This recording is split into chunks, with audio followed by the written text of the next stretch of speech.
에이블, 현대증권.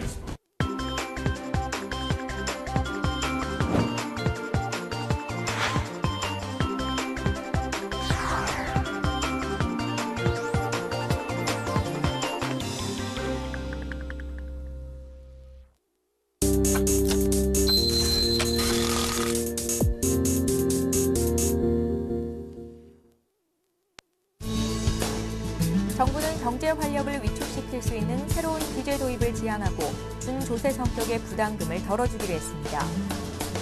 경기 침체로 음식값이 상대적으로 저렴한 구내식당은 호황을 맞은 반면 유흥주점은 극심한 불황을 겪고 있습니다. 소비자 물가 상승률이 2개월 연속 1%대를 이어가면서 12년 3개월 만에 가장 낮은 수준의 상승률을 기록했습니다. 오늘부터 다음 달 3일까지 한 달간 아동 성폭행 및 묻지마식 칼부림 등 강력 범죄를 막기 위한 방범 비상령이 선포됐습니다. 시청자 여러분 안녕하십니까? 생경제 현장의 최은정입니다. 9월의 첫 거래일이었던 오늘 코스피 지수는 소폭 오르면서 1910선을 회복했는데요. 오늘 시장에 대한 분석과 대응 전략까지 신한금융투자 명품 PB 강남센터의 남경표 대리 연결해 들어봅니다. 안녕하세요. 네, 안녕하세요. 예, 먼저 오늘 마감 시황부터 정리해 주십시오. 네, 금일 코스피 지수는 장중 반등하여 1910포인트 선을 지켜내며 소폭 상승 마감하였습니다.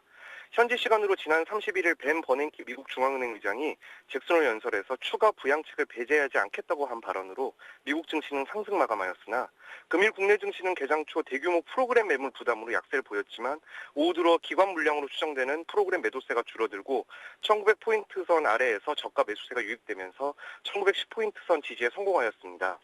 수급상으로는 외국인 투자자가 646억 원을 순매수하였으며 기관 및 개인 투자자는 각각 143억 원, 596억 원을 순매도하였습니다. 업종별로는 대부분 상승 마감하였는데요.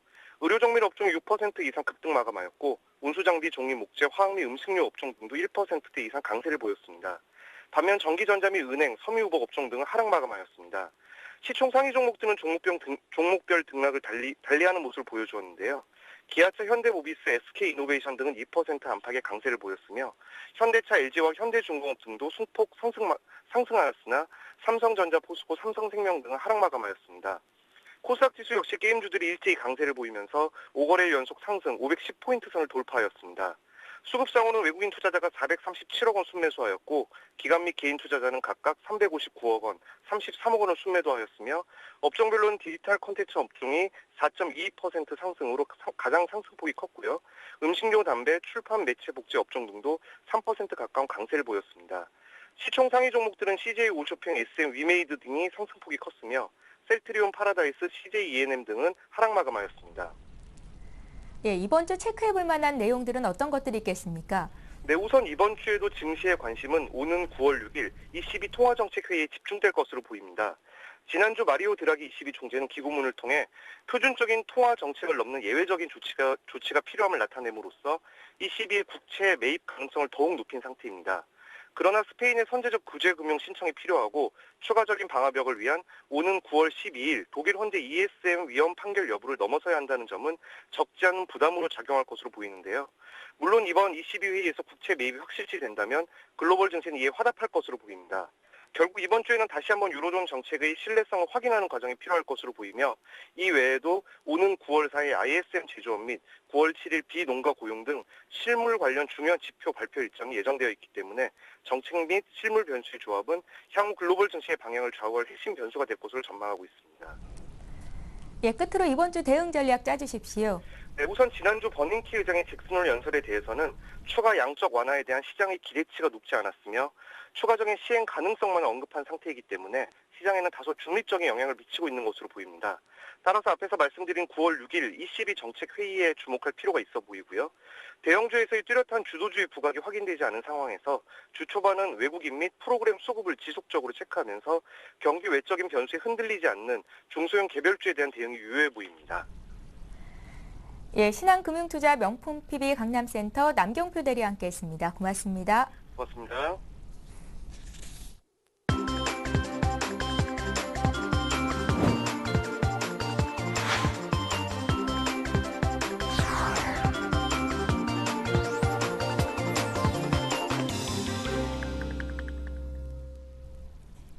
오늘의 주요 뉴스를 전해드립니다. 정부는 경제 활력을 위한 위축시킬 수 있는 새로운 규제 도입을 지향하고 준조세 성격의 부담금을 덜어주기로 했습니다. 정부는 오늘 박재환 기획재정부 장관 주재로 경제활력 대책회의를 열고 경제 5단체와 개별 기업이 건의한 114개 과제 가운데 73개 과제를 수용하거나 대안을 마련했습니다. 주요 개선 과제로는 경제 활력과 기업 경영을 위축시킬 수 있는 신규 규제 도입 최소화, 기존 규제 대폭 완화, 법인세율 인상 지양 등이 채택됐습니다. 또 산업용 전기 요금은 연말까지 동결하고 준조세 성격인 6개 부담금의 감면 혜택을 조기에 시행해 부담을 덜어주기로 했습니다. 경기 침체로 음식값이 상대적으로 저렴한 구내식당은 호황을 맞은 반면 유흥주점은 극심한 불황을 겪고 있습니다. 한국농수산식품유통공사가 발표한 상반기 한국 외식업 경기지수를 보면 일반 유흥주점의 경기지수는 1분기 57.5에서 2분기 55.5로 하락했고 구내식당은 75.0에서 80.0으로 상승했습니다. 외식업 경기지수는 국내 외식산업의 경기 상황을 분석해 수치로 나타낸 지표로 100 이상이면 성장, 100 미만이면 위축을 나타냅니다. 지역별로는 서울시가 67.4로 지방 72.1보다 훨씬 낮았습니다. 이는 서울 지역 부동산 가격이 전국에서 가장 많이 하락한 것에 영향을 받은 것으로 분석됩니다.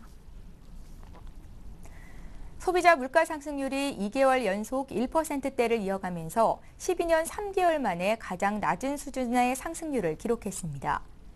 통계청이 발표한 소비자 물가 동향을 보면 8월 물가는 1년 전보다 1.2% 올랐습니다. 이는 2000년 5월의 1.1% 이후 가장 낮은 상승률입니다. 농산물과 석유류를 제외한 근원물가는 지난해 같은 달보다 1.3% 오르고 전달에 비해 0.2% 상승했습니다.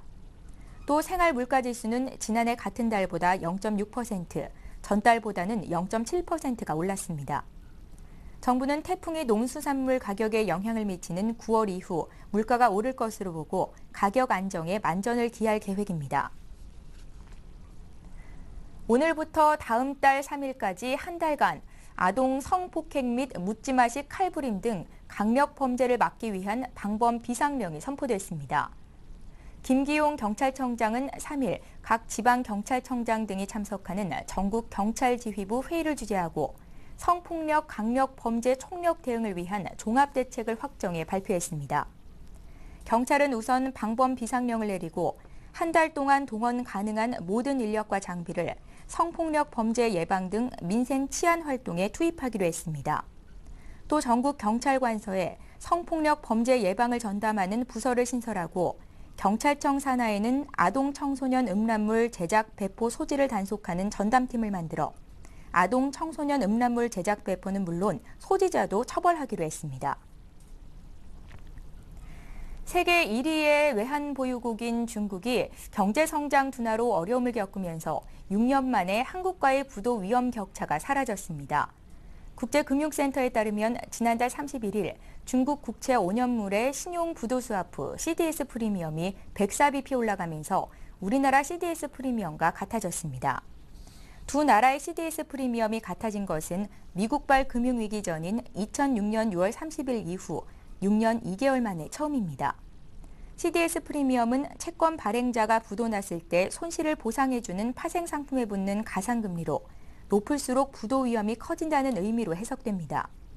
한중 두 나라의 CDS 프리미엄 격차는 2010년 말 26bp까지 넓혀졌다가 시간이 갈수록 중국의 위험도는 높아진 반면 우리나라의 위험도는 개선되면서 간격이 좁혀졌습니다.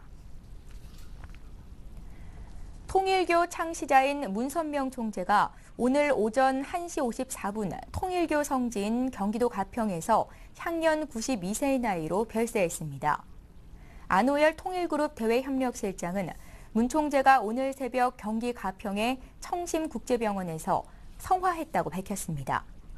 문 총재는 지난달 14일 감기와 폐렴으로 인한 합병증으로 가톨릭대 서울성모병원에 입원해 치료를 받다가 현대의학으로 병세 호전이 불가능하다는 진단에 따라 지난달 31일 가평 청심국제병원으로 옮겨졌습니다.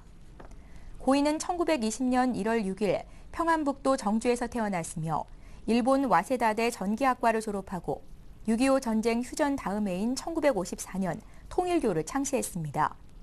이후 통일교는 50여 년 만에 전 세계 194개국 300여만 명의 신도를 거느린 종교단체로 성장했습니다. 최근 재벌 총수들이 잇따라 횡령 배임 혐의로 재판에 넘겨지면서 배임죄 적용 범위에 대한 논란이 거세지고 있는데요.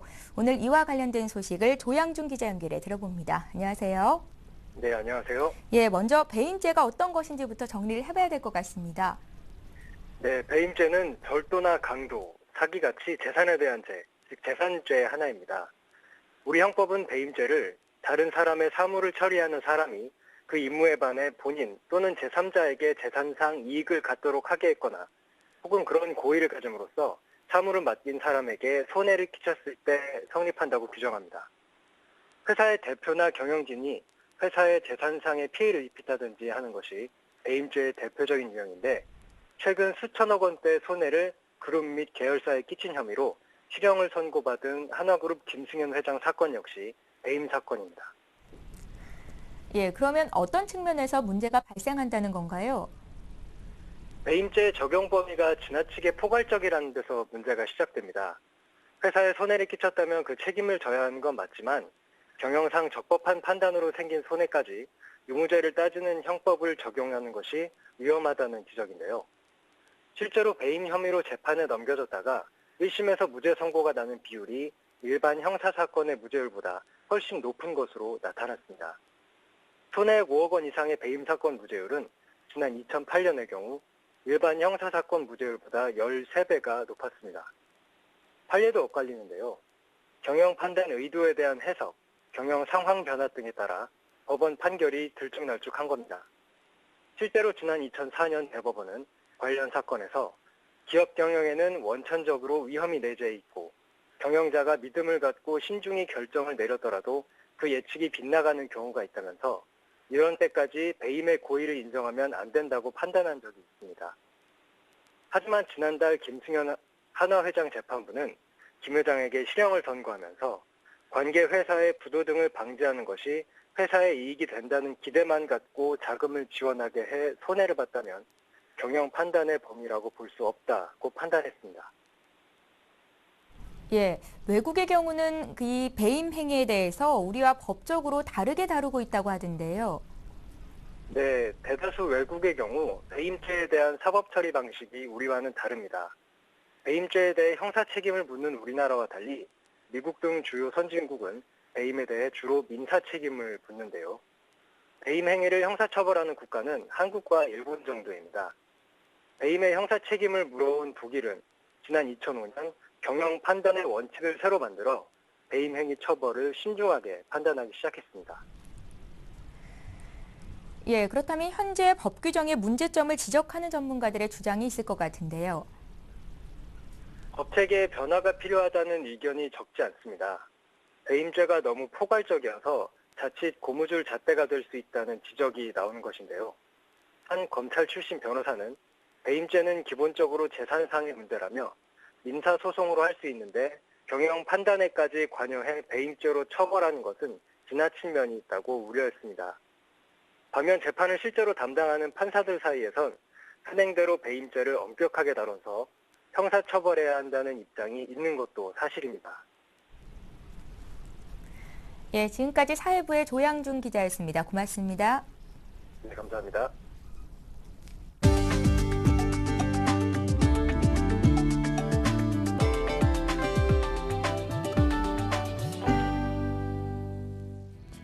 LG와 삼성 등 전자업체들이 특허 전문 인력 채용을 확대하고 나섰습니다.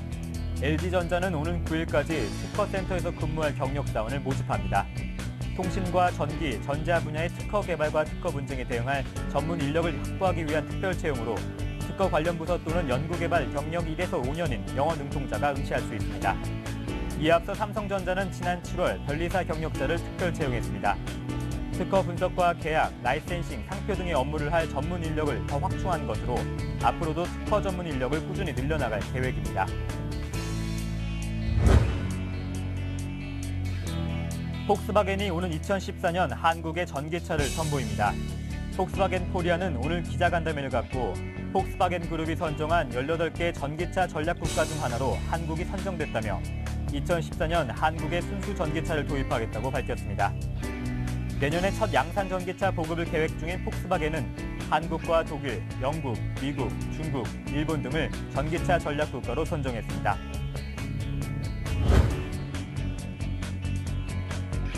KT는 스마트폰 전용 음악 애플리케이션인 지니가 서비스 5개월 만에 100만 이용자를 돌파했다고 밝혔습니다. 지니는 KT와 SM, YG, JYP, 이디어라인, 뮤직팩토리 등 7개 주요 음반 기획사가 참여한 음악 서비스입니다. KT는 지니의 차별화된 서비스인 전곡 미리 듣기와 종량제 및 가격 차등제 등을 인기의 비결로 꼽았습니다.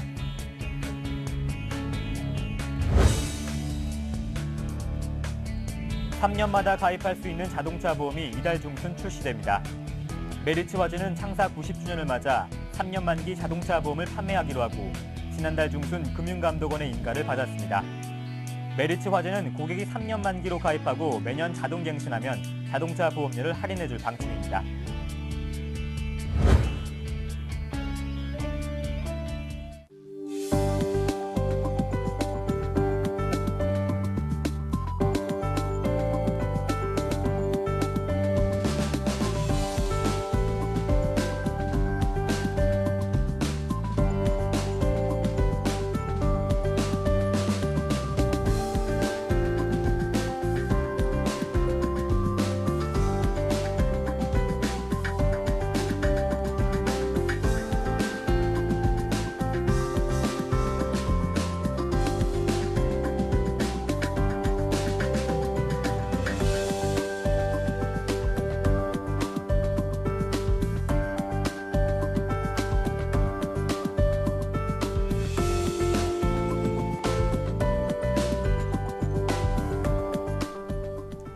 오늘 생경제 현장은 여기까지입니다. 저희는 내일 이 시간에 다시 찾아뵙겠습니다. 시청해주신 여러분 고맙습니다.